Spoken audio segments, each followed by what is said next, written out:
Second. Yeah, sorry. Right. Item 4A, approval of the March 28th meeting. Oh. All those in favor? Anyone opposed? Item 4A, approval of the March 28th meeting minutes. Motion to approve the meeting minutes. All those in favor? Aye. Anyone opposed? Item number 5, this is public comment. Anyone in the audience that is here to speak on something that is not an agenda item? Do I have anyone in the audience for that? Okay.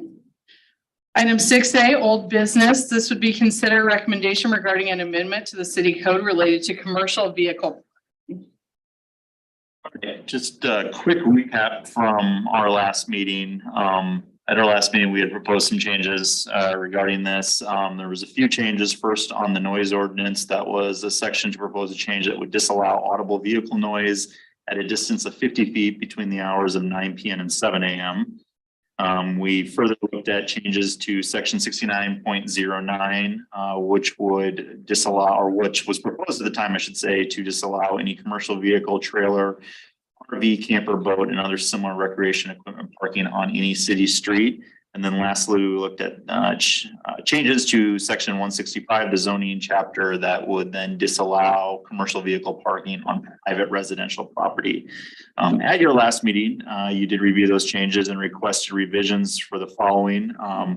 We wanted to look at changes to section 48.05 to change the hours from 10 p.m. through 6 a.m. and then add a certain decibel level of sound.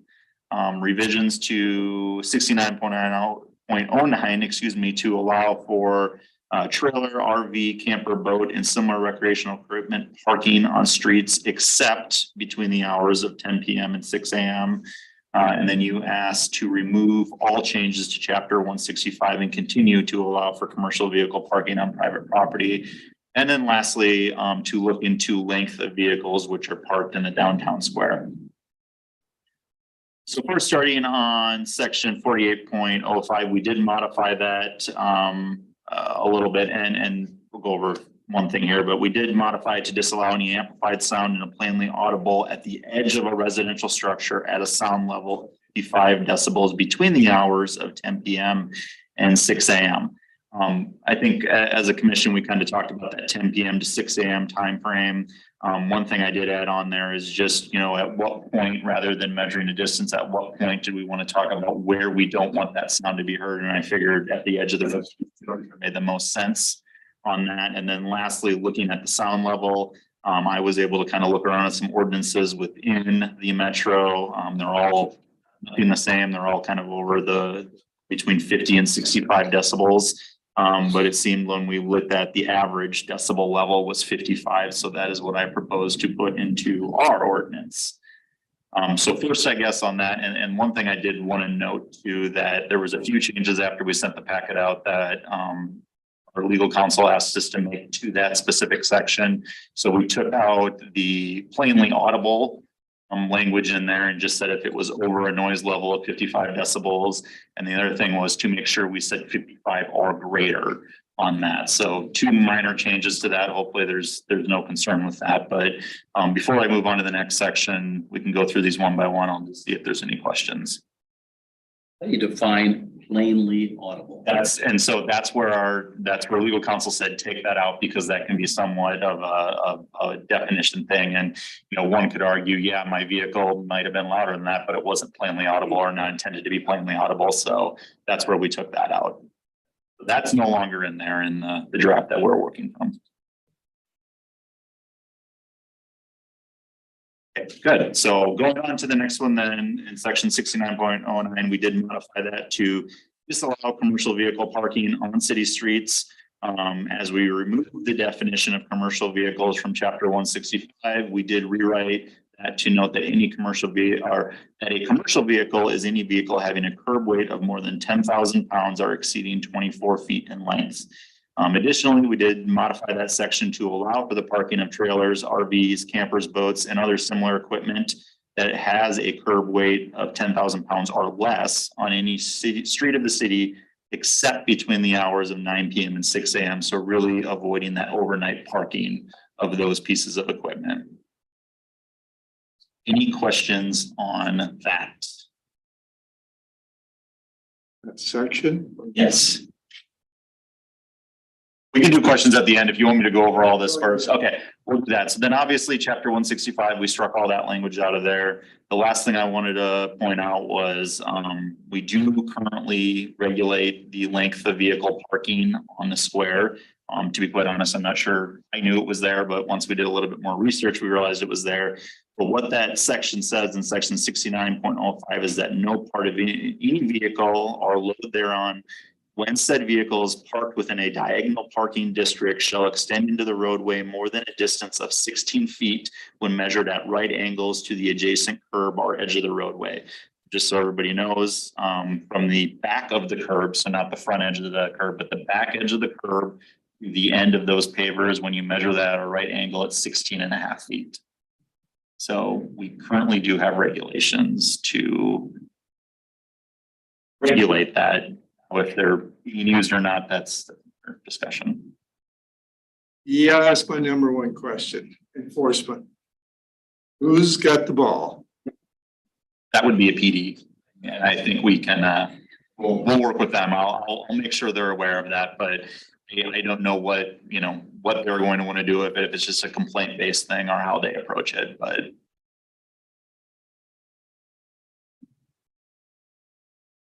I guess I need to have the discussion with them. I have a real problem with the complaint-based law. And I'm not.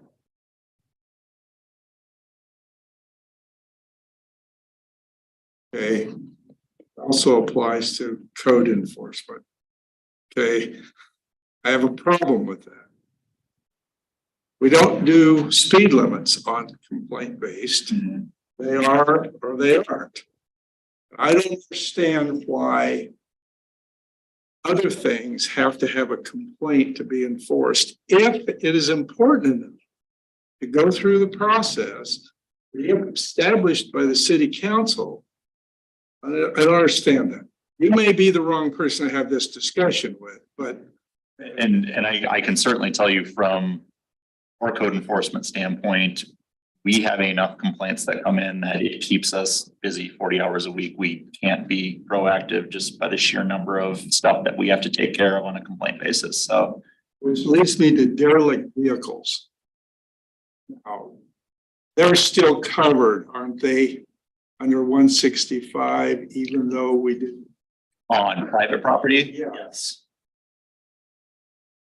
How long does that take?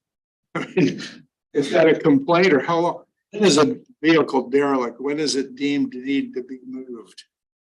Without getting into the code section here, we can certainly do this offline too, because I know it doesn't necessarily relate to this, but there are various aspects of the nuisance code where that falls in. One of them is if it's unlicensed. One of them, if it doesn't have tires, if it's inoperable, things like that. So if it meets any one of those requirements, we can typically act on it.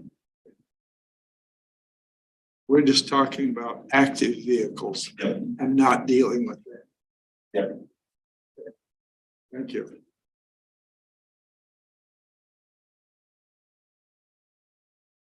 Okay, well, I guess I'll open it up to questions on any of those three, I guess, bigger change, well, four bigger changes, because we did delete entirely one section, but on any of those.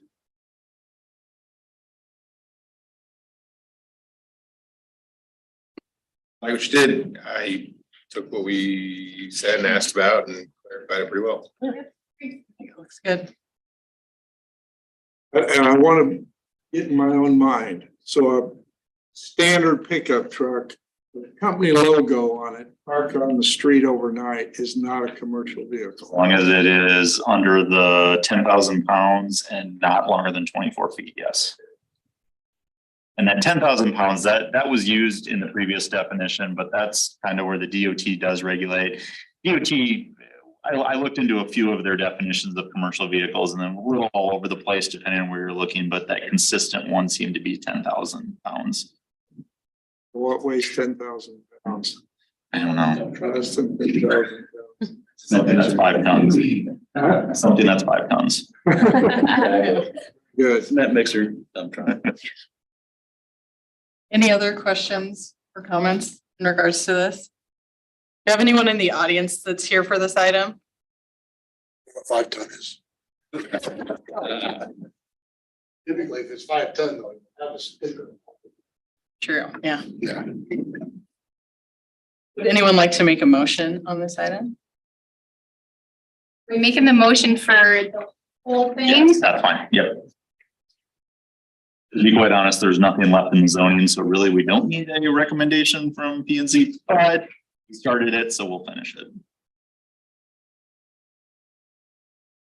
I'd like to move that we forward this recommendation to the city council for their action. Okay. Miranda, roll call vote, please. Ormsby, Yes. Boardman. Yes. Ritchie. Yes. Ferris. Stecker, Yes. Mormon, Yes. and Rabe. Yes. Right, moving on, item 7A, new business. Consider the request from Chad Daniels on behalf of TS Investments LLC for recommendation of approval of a final plat for Laura's Timber Ridge subdivision. Okay. I think I have the presentation out. I don't know. Hi, Lisa.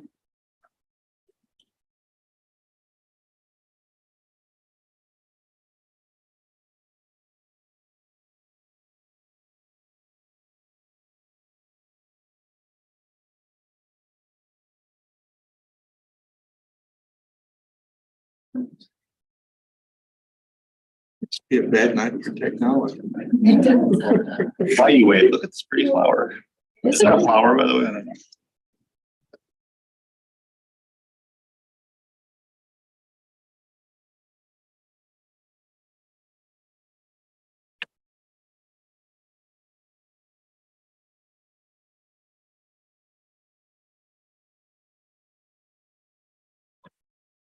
know.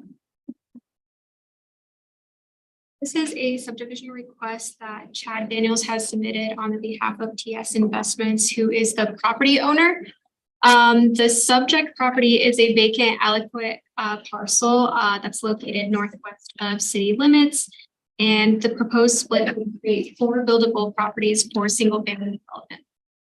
So this is that subdivision plat, at least the first page. And this shows that proposed split, so 4 lots that would be considered buildable. There is a 5th lot, which is lot A, and that is proposed for future road right-of-way dedication. Should future widening of Hoover Street ever be required or necessary, if this area was annexed into city limits. There also is a 50-foot flowage easement that's shown alongside the existing creeks. And so this just shows our future land use map. This area is within our high priority growth area. And then to the right, you can see where that creek runs through the property. Staff is recommending approval of the request as it is submitted.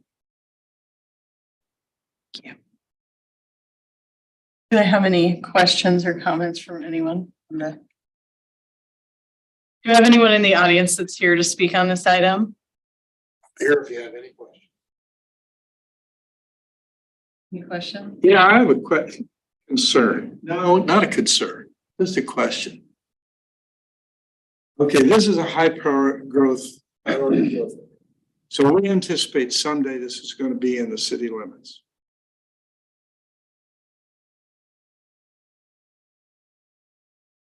I guess the question I want to ask, and I'm not opposed, I just think we need to talk about it, is if we have minimum lot sizes, should we have maximum lot sizes? Yeah, so I anticipate if the city grows around this, we're going to have these 4 relatively large lots incorporated into some area with 60-foot lots. And since we do have some say over this 2-mile limit, should we be considering that? So one thing we've talked about internally, because this is, when you look at the comp plan identifies all of these growth areas we have in the city. And then there's also these underlying land use designations. So Emily's got this on the screen here above and it shows kind of that parcel in there. So south of Hoover, we've got some more intense land uses in there. And then when you get north on there, it all shows it as agricultural. And that's where this is really falling back on, is the comp plan is dictating that these should be agriculturally sized lots. However, it isn't what we would consider a high growth priority area. Sorry, I'm struggling to talk today. That being said, we've talked about it. I think we need to look at some of these designations, especially in our higher growth priority areas, and determine if these should be agricultural or not. It's something, I guess, when we were reviewing the comp plan, maybe we didn't match that up when we initially reviewed it. But yeah, definitely, we've identified it internally as well, and we need to take a look at some of those. And it's not only, I'm not just picking on this area, it's just the example that comes up because and south of there are already some large acreages, already there. So this would not be unusual. I'm wondering about other areas where might want more intense utilization of the land rather than just bring it up for discussion. One thing that we always, I'll tell you, when we're looking at it, we get a lot of requests in the city sometimes for these size of lots, and at least inside the city, we've got the comp plan that covers everything within inside the city. So we're able to say, no, we want to see, more, 2 acres per, or 2 units per acre, 3 units per acre, whatever that may be. We can dictate that through our comprehensive plan. It's just on this one, the comprehensive plan shows that it's agriculture, and that leads to more larger lot sizes. But yes, that being said, we know we need to look at it. We'll probably get to that here relatively soon. Thank you. Charlie, and the biggest problem. Mhm. Obviously, we don't have. Water rarely is enough. To fill an acre. Yep. Now, one of the reasons we did the subdivision was to allow for something like that to happen in the future, right? Yes. Yeah. With the road right away and stuff like that. If they do come. I totally agree. So some of these you're saying some of these might in the future get split up and. Yeah, if you go to, even all of them big acreages have sold off their back acreage because it became more valuable and services were made. A lot of them homes were built, they just had wells. Yeah. If you couldn't find water, well, you couldn't build. And if rural water is not big enough or serviceable enough, you're still, they laid it out. It was like 4 in the 40, what they really wanted. They couldn't service any more than that. Areas a little more, rarely less, but more forward, the 40 is all you're gonna do on water. You happen to hit a main.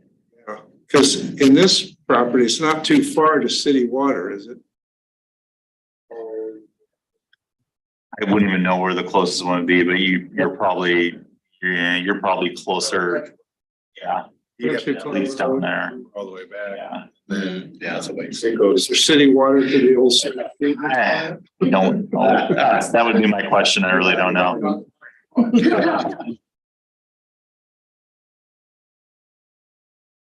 But I would assume you've got that new sewer plant. Does it? Yep. Someday, yeah, you'll probably be paying that and doing some things. Yeah, I think that's why we definitely looked at vision, allowing for that ground, so you get a person buying that acreage, you go, oh, you can't come on me and got those things. That opens it up so they understand when they buy it. It's up there. Charlie, when we're looking at some of this stuff way out in the country like this, balancing agricultural future use and stuff, things we've taken into account as well is just topography, right? Like hearing what Al's saying, south side of Hoover, I look at much differently than the north side of Hoover. I was just out here the other day and this is a very expensive parcel to develop with any density outside of utilities, just with what's there. And, Yeah, oh yeah. and so, Topography. it's beautiful if you like to hunt. If you like to do much else, it's probably not, you know what I mean? And that's just the reality of those types of property. And so, That 40. Yeah, I say like, Al, I hear what you're saying and I agree. And if this was just south on Hoover, I'd probably this a little with a different lens than this one, but a good call out. Come on, Charlie, what you got enough to do? Let's get cracking on this other stuff. I'm happy that you guys are pointing out more things to do. Any other questions or concerns on this item? Would anybody like to make a motion on this? I'll make a motion to approve the final plat for Laura's Timber Ridge subdivision using estimate. Can I get a second?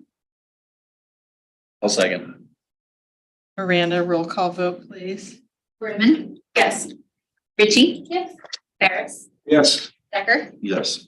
Harmon? Yes. Dave? Yes. Murphy? Yes.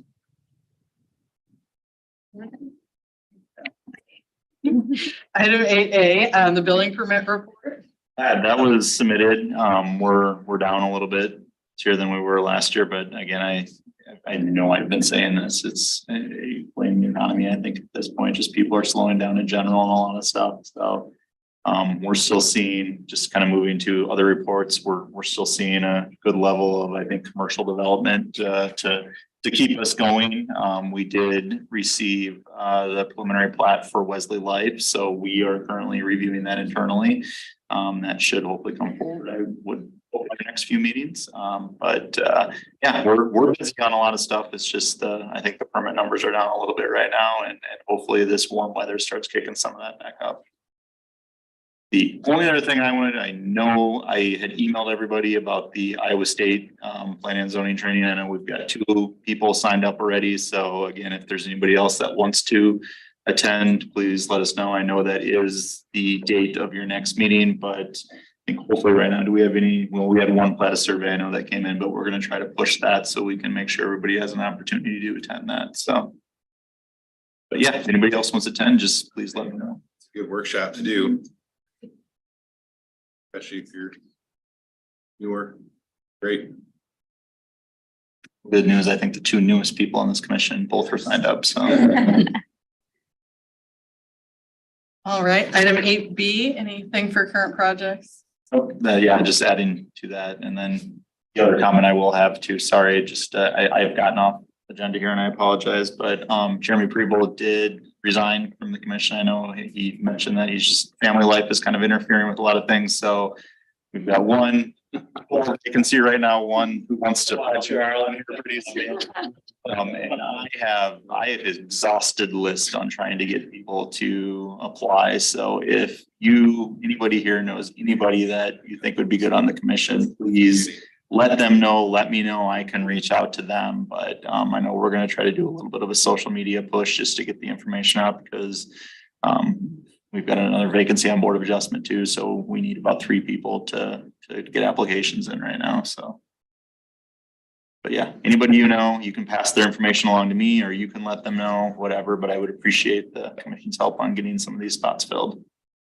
Just to echo real quick what Charlie's saying, like, don't actually have to know. It's great if they have like development or relevant experience, they learn all this stuff. And so like, don't disqualify any friends that have a civic minded mindset and not invite them. Be the only thing I would say. Agreed. Agree. I'm probably the furthest away from any of this with day job, so I agree. All right, would someone like to make a motion to adjourn? Sure. Okay. Have a good night.